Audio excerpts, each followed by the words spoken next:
اسلام کے 5 اصول۔ اللہ کے رسول صلی اللہ تعالیٰ علیہ وسلم نے فرمایا، اسلام کی بنیاد 5 باتوں پر ہے۔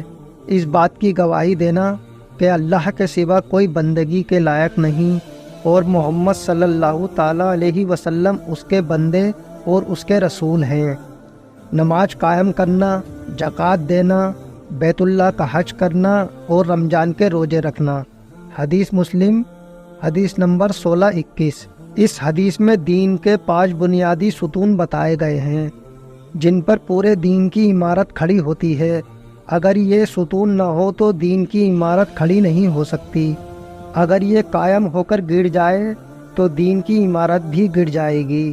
جسے سچا مسلمان بننا ہو اور دین کو قائم کرنا ہو، اس کے لیے سب سے بنیادی کام یہ ہے کہ ان 5 بنیادی باتوں کا پوری طرح حق ادا کرے۔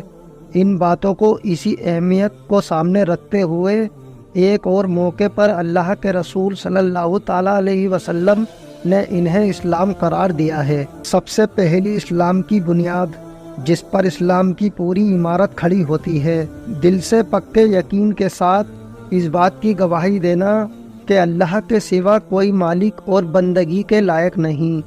اللہ کے سوا کسی کی بندگی اور غلامی نہیں کرنی ہے۔ محمد صلی اللہ تعالیٰ علیہ وسلم کے بندے اور آخری رسول ہیں اور اللہ کی بندگی کرنے کے لیے پوری زندگی میں نبی صلی اللہ تعالیٰ علیہ وسلم کے حکموں پر عمل کرنا ہے۔ اس بات کی گواہی دینا ہے اللہ کے سوا کوئی بندگی کے لائق نہیں اور محمد صلی اللہ تعالیٰ علیہ وسلم اللہ کے بندے اور رسول ہیں۔ حقیقت میں دنیا کا سب سے بڑا فیصلہ، سب سے مشکل وعدہ اور سب سے اہم اعلان ہے۔ یہ اس بات کا اعلان ہے کہ بندہ اللہ کی بندگی کے لیے یکسو ہو چکا۔ اس نے اللہ کے سوا ہر معبود طاقت اور آستانے سے منہ موڑ لیا اور اللہ کا اور صرف اللہ کا ہو گیا۔ اللہ کے رسول کی گواہی دینے کے ساتھ ہی اس نے اس بات کا اعلان کر دیا کہ اس کا رہنما اور لیڈر ایک ہی ہے اور وہ حضرت محمد صلی اللہ تعالیٰ علیہ وسلم ہیں۔ اللہ کی بندگی کرنے کے لیے آپ صلی اللہ تعالیٰ علیہ وسلم ہی کے کہنے پر چلے گا اور زندگی کی رہنمائی کے سارے معاملوں اور مسئلوں میں آپ ہی کی رہنمائی اپنائے گا۔ اس فیصلے کے بعد انسان کی منزل اور اس کی دشا طے ہو جاتی ہے۔ وہ اپنی اچھاؤں، دنیا کی رسموں اور رواجوں، باپ دادا کے طور طریقوں اور انسان کے خود بنائے ہوئے قانونوں اور نظام حیات، جیون پرانالیوں کی پیروی کرنے کے بجائے اللہ کا بندہ، رسول کا فرما بردار اور اسلام کی پیروی کرنے والا بنے گا۔ اسی بنیادی فیصلے پر اسلام کی پوری عمارت کھڑی ہوتی ہے۔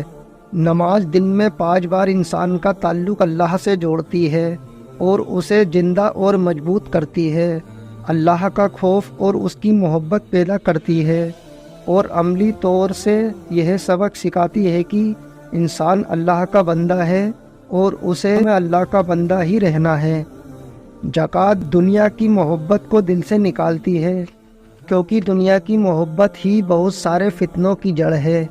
زکوٰۃ اللہ کی محبت اور آخرت کی فکر پیدا کرتی ہے، دین کے راستے میں قربانی پر ابھارتی ہے اور لوگوں کے حق اور ادھیکاروں کی اہمیت سکھاتی ہے۔ روزہ اس لیے ہے کہ مسلمان اللہ کی نافرمانی سے بچ سکے۔ روزہ لگاتار 1 مہینے تک انسان کے نفس کا شدھیکرن کرتا ہے اور اسے گناہوں سے بچاتا ہے، گناہوں سے بچنے کی طاقت دیتا ہے۔ روزہ اسے نیکیوں پر ابھارتا ہے، اللہ اور اس کے رسول کی فرما برداری کرنے کا دل سے جذبہ پیدا کرتا ہے، غریبوں کی ہمدردی پر ابھارتا ہے، اللہ کے راستے میں مصیبتیں جھیلنے کا عادی بناتا ہے۔ اللہ کے گھر کعبہ کے حج کا اگر حق ادا کیا جائے تو وہ انسان کی کایا پلٹ کرنے، اللہ سے اسے جوڑ دینے اور اس کے دل میں اللہ، اس کے رسول اور دین سے بہت زیادہ محبت کرنے کا بڑا اثردار نسخہ ہے۔ دوستو، یہ 5 بنیادی اصول ہیں اسلام کے۔ ویڈیو اچھا لگے تو ویڈیو کو لائک اور چینل کو سبسکرائب ضرور کرنا۔